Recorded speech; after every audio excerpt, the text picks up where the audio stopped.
주님께서 여러분과 함께 성마테오가 전한 거룩한 복음입니다.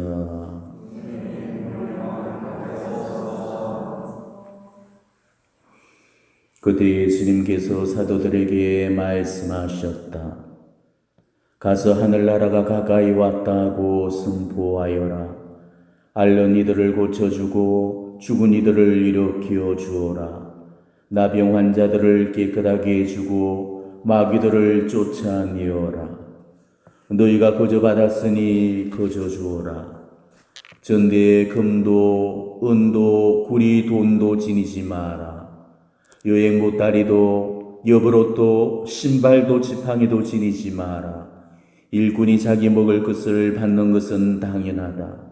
어떤 고을이나 마을에 들어가거든 그곳에서 마땅한 사람을 찾아내어 떠날 때까지 거기에 머물러라. 집에 들어가면 그 집에 평화를 빈다고 인사하여라. 그 집이 평화를 누리기에 마땅하면 너희의 평화가 그 집에 내리고 마땅치 않으면 그 평화가 너희에게 돌아올 것이다. 누구든지 너희를 받아들이지 않고 너희의 말도 듣지 않거든 그 집이나 그 고을을 떠날 때에 너희 발의 먼지를 털어버려라. 내가 진실로 너희에게 말한다. 심판날에는 소돔과 고모라 땅이 그 고을보다 견디기 쉬울 것이다. 주님의 말씀입니다.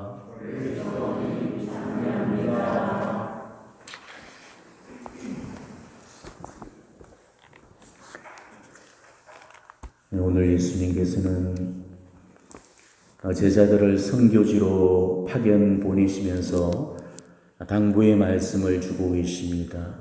어떤 자세로 선교에 임해야 되는지를 자세하게 일러주고 계시죠.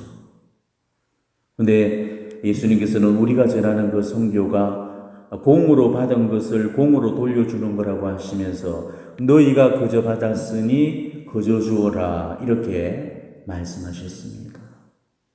우리가 복음을 선포할 때는 언제나 이런 자세로 임해야 한다는 것입니다. 내 거를 주는 게 아니고 내가 받은 거를 주는 겁니다. 내가 그처럼 풍요롭고 차고 넘치도록 받았으니까 나도 그처럼 받은 것을 나누면서 살아야 된다는 것이죠. 내가 하나님께로부터 받은 그 은총들은 내가 내 돈을 주고 산 것도 아니고 임대 계약을 맺고 빌려온 것도 아닙니다. 공으로 그저 받은 것들이죠. 어느 것 한 가지도 돈을 주고 산 것이었고 거저 얻고 값없이 받은 것들 뿐이라는 것이죠. 우리는 하나님께로부터 너무나도 귀한 은총만을 선물 받았습니다.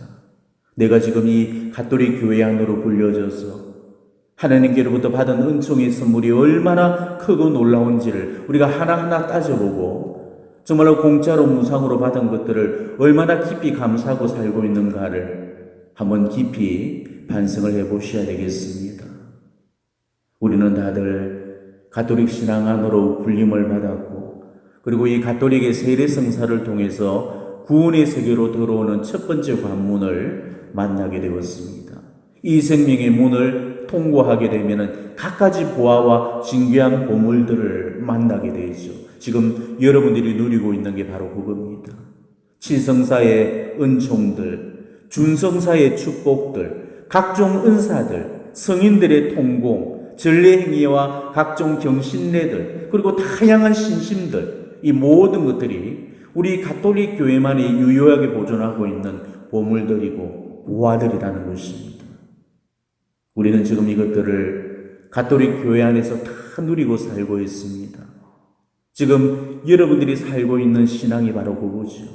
이 보화들이 우리로 하여금 바로 천국을 앞당겨 살 수 있도록 해주고 있고 지상에서부터 이미 천국의 삶을 준비시켜주고 있는 겁니다. 이걸 지금 여러분들이 다 누리면서 살고 있는데도 정말 어느 것 한 가지도 못 가지고 못 누리는 게 없이 모든 걸 다 누리면서 살고 있는데도 구원에 필요한 어느 것 한 가지도 빠진 게 없이 전부를 다 가지고 살고 있는데도 정말 이 보화의 가치를 깨닫지를 못하고 내가 받은 게 뭔지도 모르고 내가 받은 게 얼마나 가치 있는 건지도 모른 채 이 받은 은총조차도 제대로 이해하지 못하는 사람들이 얼마나 많은지 모릅니다. 지금까지 너무 당연한 듯 누리고만 살아서 원래부터 당연한 줄로 알고 있겠지만 원래부터 당연한 것은 없습니다. 돼지한테는 진주를 던지지 말라고 하셨는데 내가 뭘 받았는지도 모르고 내가 받은 게 어떤 건지도 모르고 그 귀한 은총의 가치도 깨닫지 못한 채로 함부로 내팽개쳐버리는 그런 사람들이 적지 않다는 것입니다. 이게 너무나도 안타깝고 애석하다는 것입니다. 여러분들이 정말 저처럼만 공부를 하셨어도 여러분들이 저만큼만 이 가톨릭을 이해해도 지금처럼은 살지 못할 겁니다. 아마 우리는 이 지상을 사는 동안에는 내가 받은 은총을 온전히 이해하기가 어려울 겁니다. 어쩌면 이해를 못하는 게 오히려 다행일지도 모릅니다. 왜냐하면 내가 받은 은총을 이 생에서 온전히 깨닫는다면 우리는 그 은총의 가치를 알고서는 놀랍감으로 죽게 될는지도 모릅니다.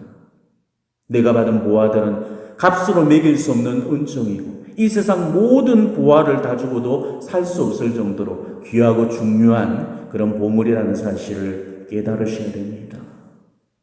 바로 이 보물들이 세례 성사를 통해서 세례의 문을 열자마자 쏟아져 흘러나왔습니다.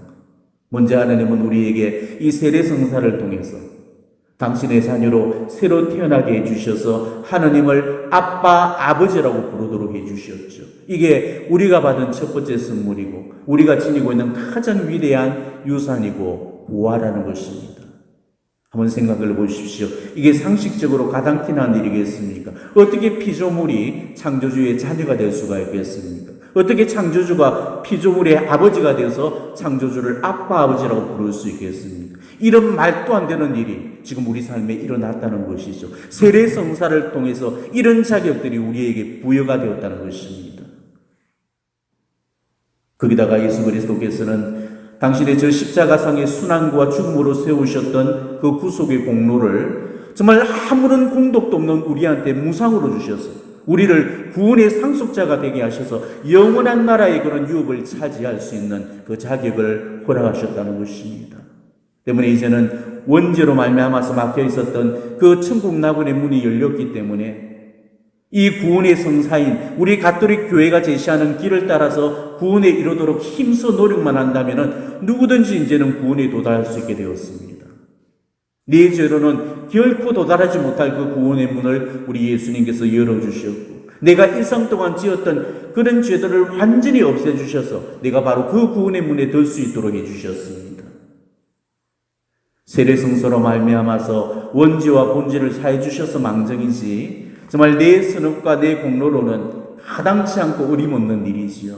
세례의 은총이 바로 이 모든 것들을 가능하게 해줬다는 것입니다.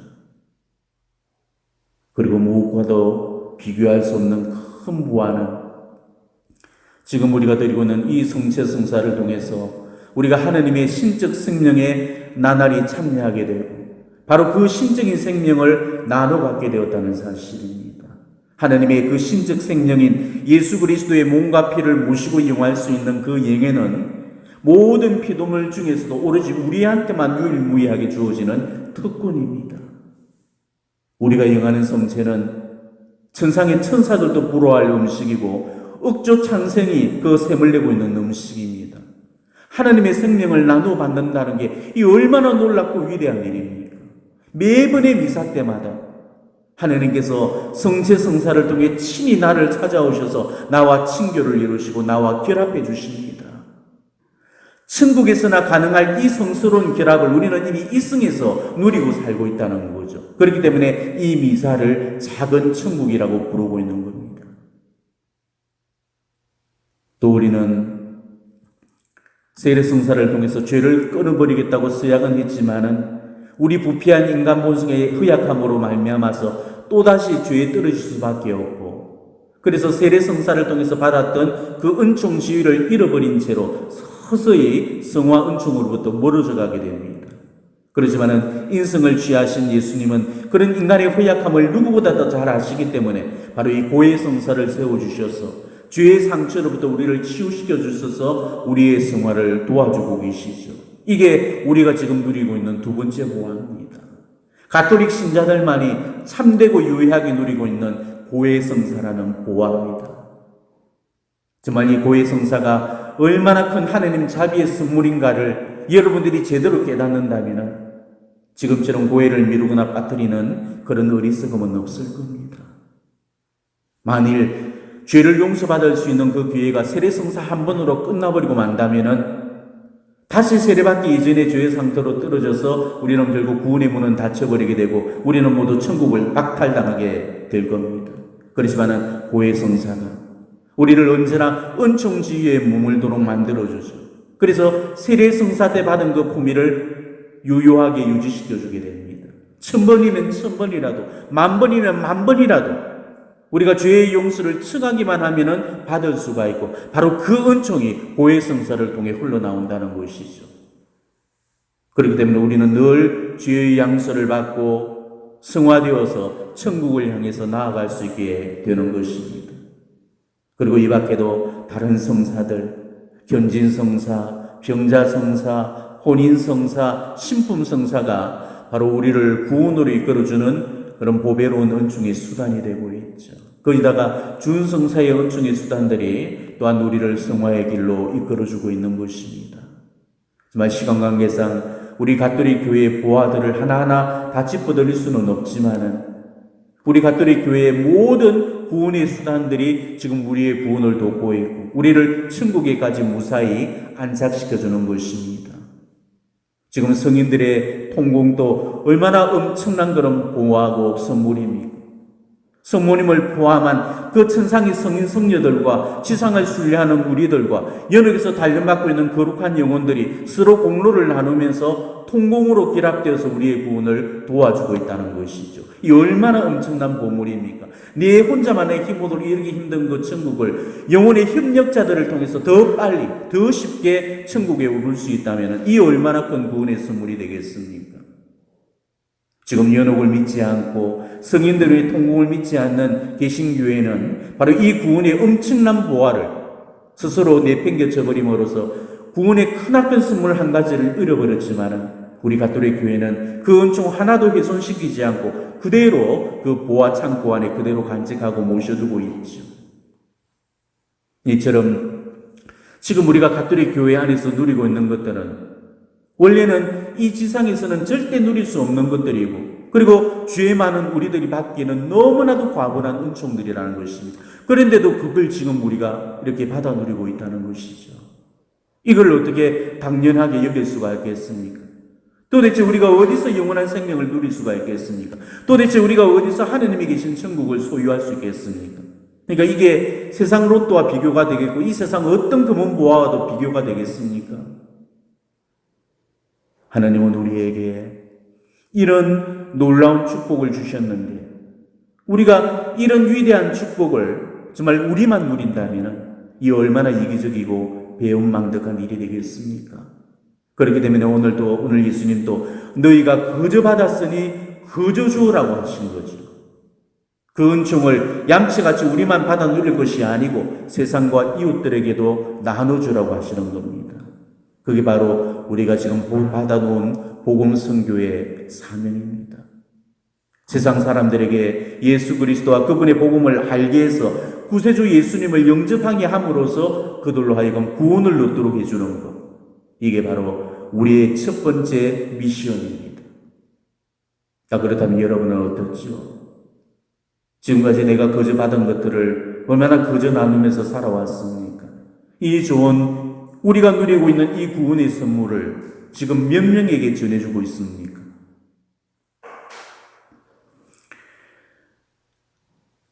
강론을 준비하면서 가만히 성찰을 해보니까 제가 지금까지 하나님께로부터 받은 그런 은혜에 비해서 정말 하나님께 돌려드리는 것이 너무 적다는 것을 깨달았습니다.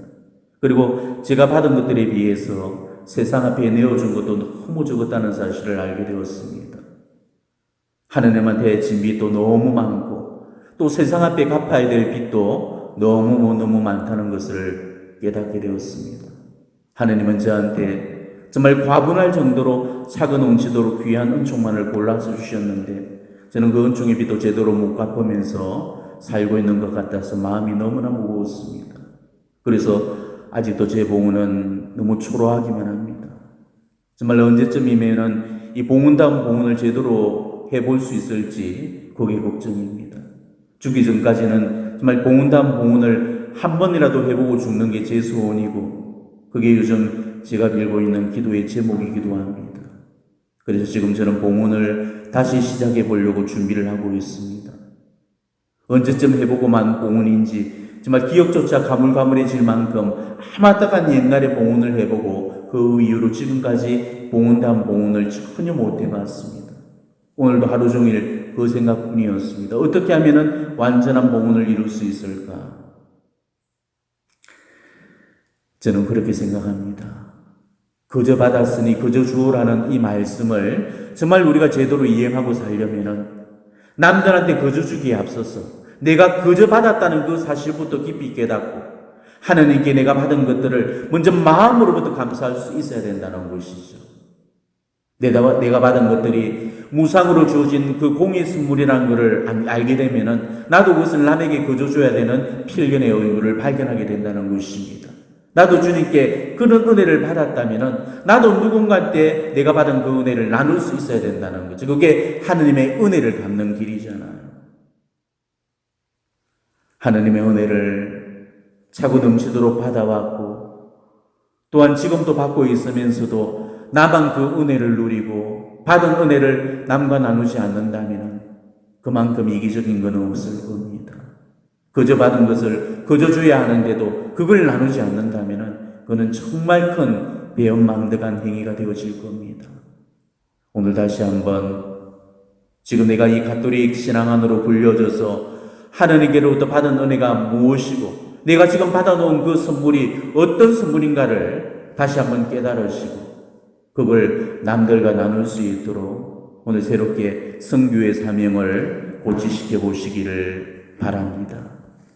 아멘.